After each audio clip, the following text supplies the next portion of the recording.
Thank you, everybody, for coming to the Aaron Torres podcast YouTube page. If you could do me a quick favor, if you do enjoy the video that you came here to watch, do me a favor, go ahead and hit that little red subscribe button at the bottom of the screen. It really does help my audience grow. It really does help this channel grow. It means more than you realize. So go ahead, hit that little red button. Also, remember, full episodes of the Aaron Torres podcast, wherever you download your podcast, Apple, Spotify, etc. Now, here is the video that you came here for.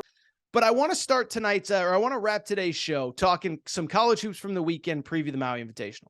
And where I want to start is the big game on Sunday night in Spokane, Washington. This was a top 5 matchup on paper between Gonzaga and Kentucky. And if you watched college football at all this week, this game was hyped to the wide. This game was hyped like a Super Bowl. So credit, listen, you could get mad about ESPN for a lot of different things, but they hyped up this game. There was a lot of excitement. Jimmy Dykes reference to lead the game, that this is a good thing for college basketball as these teams will play each of the next 6 years. There was just one problem. Kentucky had a complete no-show. They were completely unprepared to play, and Gonzaga won going away. Final score 88-72. And so when I think about this game, listen, we're going to get into it. We're going to break it down. But when I look at this game, it is pretty straightforward and it is pretty simple. One thing comes to mind, and one thing comes to mind only when I look at this game. I think a lot of the reason that you guys and girls like me, now you may agree, you may disagree, you may fight with me, you may argue, whatever. But one thing I think about me that you guys and girls respect, I always tell it like it is, and I'm not one that always buys into media narratives, right? Like when a bunch of people in the media say one thing, I generally I don't try to go the other way, but I always try to analyze things critically and not go with groupthink.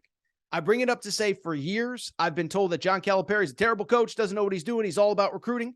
I have fought that narrative for 10 years, but I got to say Sunday night, Gonzaga, Kentucky was the more poorly coached team, and Kentucky just flat out did not look ready to go, and they did not look like a well-coached team.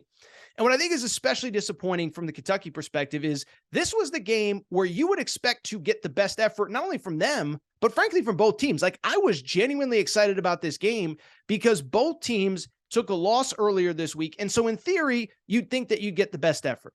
Gonzaga played at Texas on Wednesday. That game was not competitive. So coming to Spokane, they weren't playing in the kennel, but they were playing in downtown. I figured you'd get a great effort from Gonzaga. And then from Kentucky, they lose to Michigan State on Tuesday night in the Champions Classic. They played a game after that on Friday. But my assumption is, okay, Kentucky took a loss to Michigan State. We will get their best effort. And it's funny because I defended Kentucky against Michigan State.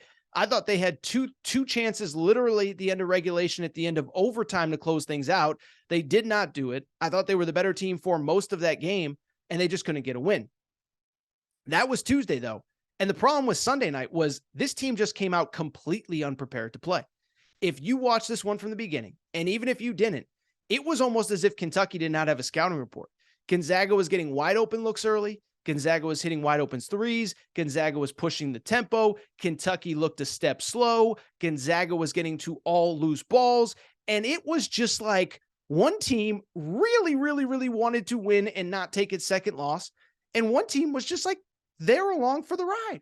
And so that to me is the most disappointing part of this game, is that it's one thing if you're Kentucky and you fly across country and you play an elite Gonzaga team that's one of the great Gonzaga teams that we've ever seen, and they play lights out and they're hitting impossible shots and there's nothing that you can do. That wasn't Gonzaga at all. As a matter of fact, I'm recording right now during what is probably Mark Few's press conference, but what I can tell you is I bet Mark Few says that Gonzaga didn't play anything close to its best game. They shot 7 of 19 from 3, which was 36%, but it was really 6 of 18. They hit a wide open 3 with about 20 seconds to go. They essentially shot 6 of 18 from 3, 33%. They had 18 turnovers, and a lot of the problems that plagued them throughout the early part of the season plagued them on Sunday. It was just that Kentucky was so bad and so unprepared that it didn't matter. If I was grading Gonzaga, or if Mark View was grading Gonzaga, I'd give him a solid B. But it wasn't an A effort. It wasn't an A+ effort. It wasn't an A++ effort. Gonzaga was fine. The problem was Kentucky was just not ready to go. In terms of specifics, a couple things stand out. One, Kentucky got out rebounded by 10 rebounds. Okay. That is absolutely inexcusable. when you have literally one of the greatest rebounders in the history of college basketball. Oscar Tshiebwe did finish with 15. Overall, Gonzaga had 39.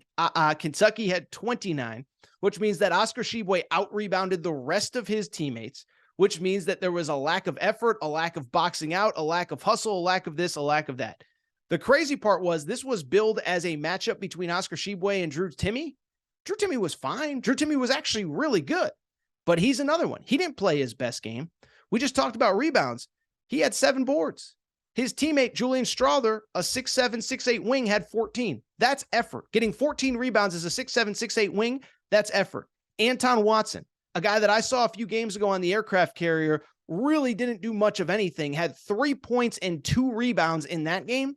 He goes for a double-double.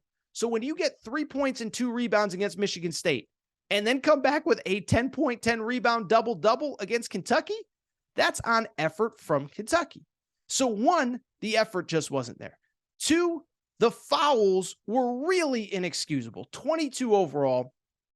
Oscar Tshiebwe had a bunch. I thought it was actually, even though he finished with 20 and 15, a little bit of a sloppy game for him. He takes not 1, but 2 sloppy fouls. But again, part of that is on coaching. I thought it was weird that Gonzaga smartly did not put Drew Timme on Oscar Tshiebwe. They let other guys play him. And Kentucky did the exact opposite. They put Oscar Tshiebwe on Drew Timme. If you've ever seen Drew Timme play, he's kind of a very quick, smart player down low. A lot of moves, a lot of this, a lot of that, a lot around the rim. And he got Oscar Tshiebwe into foul trouble. The funny part was I thought they should have put Jacob Toppin on Drew Timme from the beginning. They put Jacob Toppin on him late. And Drew Timme is a complete non-factor the final 6 or 7 minutes. So Oscar Tshiebwe was in foul trouble. First of all, you get out rebounded. Oscar Tshiebwe is now in foul trouble. And I think he's in foul trouble because you put him on the wrong guy defensively from the beginning. Finally, from the Kentucky perspective, I think the other obvious thing is they just couldn't hit an open 3-point shot. And that one, I know you can't really blame that on John Calipari, but the offense, you watch the offense, there wasn't that much there. This has been a common complaint of Kentucky fans for years now. What is the offense? What are they doing? Where are they going? Well, you look at this offense from Kentucky. You have the returning SEC assist leader, and you finish the game with 11 assists on 27 made field goals. That's a lot of one-on-one. That's a lot of not, helping others, and it showed in the 3-point shooting. 6 of 25 from 3. CJ Frederick, who was a 48% 3-point shooter at Iowa 2 years ago, finishes 1 for 6. Antonio Reeves finishes 2 for 7. So this goes back to the Michigan State game. We talked about them that night, but these are supposed to be 2 elite 3-point shooters that finished 3 of 13. So that one's not on John Calipari, but sort of part of it is that they didn't get any clean looks and it was part of the offense. So to me, I'm just going to say it. It falls on the coaching. It falls on the coaching because this is a game on the road. It's not a must win. It's only November. You got plenty of time to figure things out. And for Kentucky, you essentially have a lot of time because while everybody else is going to the PK80 or the Maui Invitational, you have 3 weeks before you play Michigan. And then after that, you have another 2 weeks or 2 weeks before you play Michigan and then another 2 weeks before you play UCLA. So you have plenty of time to get things right. But it's just frustrating that on a night like tonight, it's not that you lose. It's that there is just a complete lack of effort, a complete lack of execution, and really it just looked like you weren't ready to play and there wasn't a game plan going forward. From Gonzaga's perspective, listen, I talked about them on Friday's show. I think they're a good team. I think they're a really solid team. But as I said, when you win by 16 points and Drew Timme plays well, 22 and 7, but I'll tell you, I was at the aircraft carrier game again. I know I just said it. And that guy completely took over late in the game. 22 points, 13 rebounds, has 22 and 7 on Sunday. I thought Drew Timme was good. I thought it was like an A-, but he didn't dominate that game. And so when I look at this game, it just falls on coaching. It falls on preparation. From the Gonzaga perspective, I give them a ton of credit because they were more prepared. They were more hungry. It appears as though they took a very bad loss to Texas very personally and came out much more ready to go. The question for them, what is the situation at the point guard spot? And this is something we've been talking about on this podcast since the summer, since April. I've said, I don't know who their point guard is. And it showed up again.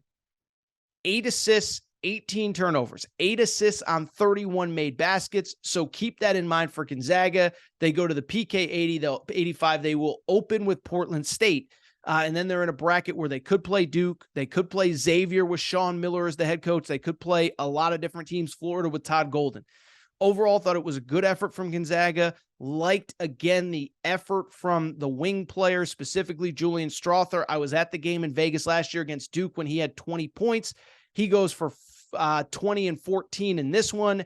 Anton Watson, 10 and 10. But when I look at this game itself, I do think it falls on Kentucky. They just did not look ready to go.